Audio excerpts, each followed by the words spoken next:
Boulder's top stories this week. City manager decides on pottery lab, post-fire flood dangers, and the Lights of December parade on Saturday. Hi, I'm Andrew Barth.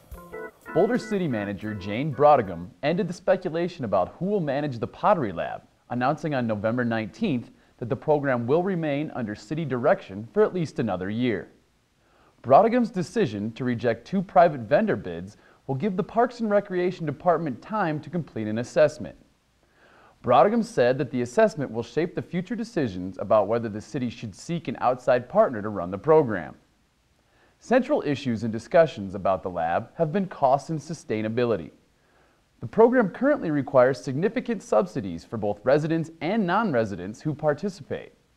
The Blue Ribbon Commission 2, an advisory panel that explored the city's long-term financial outlook, said that the city should factor in the real costs of the programs it offers and explore opportunities for the private sector to provide some of those services at a lower or non-government cost. With her decision, the city manager set a number of immediate goals for the pottery lab, including reducing subsidies by at least 50%, implementing improved inventory controls, and shifting the program's focus from studio time to classes and instructions that draw a wider base of the community. Visit the city's website to learn more about the Pottery Lab. Recent wildfires have left many areas in the foothills prone to flooding. Jennifer Jacobs took a moment to talk with the Office of Emergency Management about these dangers and what people can do to protect themselves. The 4 Mile Canyon fire was the most destructive fire in Colorado history. With many residents still living in the area, Director of the Office of Emergency Management Mike Shard says the burned slopes have the potential to wreak more havoc come flood season. So with the 4 Mile fire, we have about 700 acres of land that have had all vegetation, trees, shrubs, ground cover are burned off. And the canyons are steep, and all that water from those slopes are going to end up at the bottom of the canyon. There's 2 problems as a result of the fire, one being debris flows and one being flooding. The city of Boulder is well educated on the possibility of a 100-year flood. However, Mike Shard says the 4 Mile area may not be as well prepared. The concern is up in the 4 Mile Creek area because it is a new flood environment. There's a lot more localized flooding potential there with people that maybe haven't lived under such a great flood risk, so we have a huge challenge facing us. The Office of Emergency Management has put together the 4 Mile Flood Preparedness Task Force to educate residents about what they can do in the event of a flood. Shard hopes they never have to test the plan. However, he reminds us that this is a long-term problem that Boulder cannot go to sleep on. Because at any time you could find yourself in a big debris flow or a flash flood potential that's going to have consequences from 4 Mile down into Boulder. We want to be ready for that. For Channel 8 News, I'm Jennifer Jacobs. Thanks, Jennifer. As you can see, it's important to be aware of your surroundings and prepare yourself and your family in advance of an emergency situation. In other fire-related news, recovery has begun in the area affected by the Dome Fire, and some of it has been highly visible.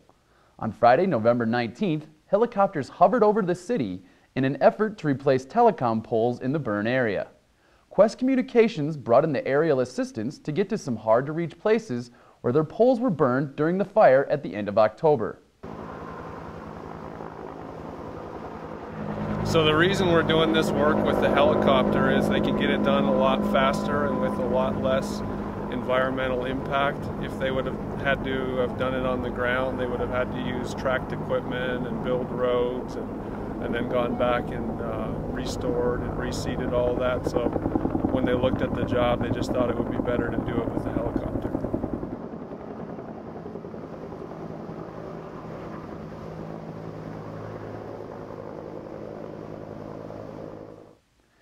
In this season of Thanks and Giving, a longtime Boulder volunteer has earned the attention of the Oprah Winfrey Show. Ruth House was recently recognized by the show for her work collecting and distributing coats in Boulder to those in need. House was nominated by the city's Housing and Human Services Family Resource Schools program. After collecting, washing, sorting, and distributing warm, used coats and jackets for over 22 years, House said that it's always rewarding to receive a thank you from someone in a time of need. She added that it was an honor to be recognized nationally and hopes this lets more people know about the work and increases donations, because the need is growing and donations are down. If you'd like to learn more about the program or donate a coat, visit the city's Housing and Human Services website or call 303-441-3157. Finally, grab the family and head downtown next Saturday for some genuine holiday cheer at the 24th Annual Lights of December Parade. Spectators will enjoy floats and performances by local groups and businesses, music by local marching bands, and an appearance by Santa himself. The free event is open to the public and begins at 6 p.m. on Saturday, December 4th. The parade route starts at the intersection of 15th and Pearl Streets. Attendees are encouraged to take public transportation to the event, but remember, parking is always free on Saturdays and Sundays in City of Boulder parking garages.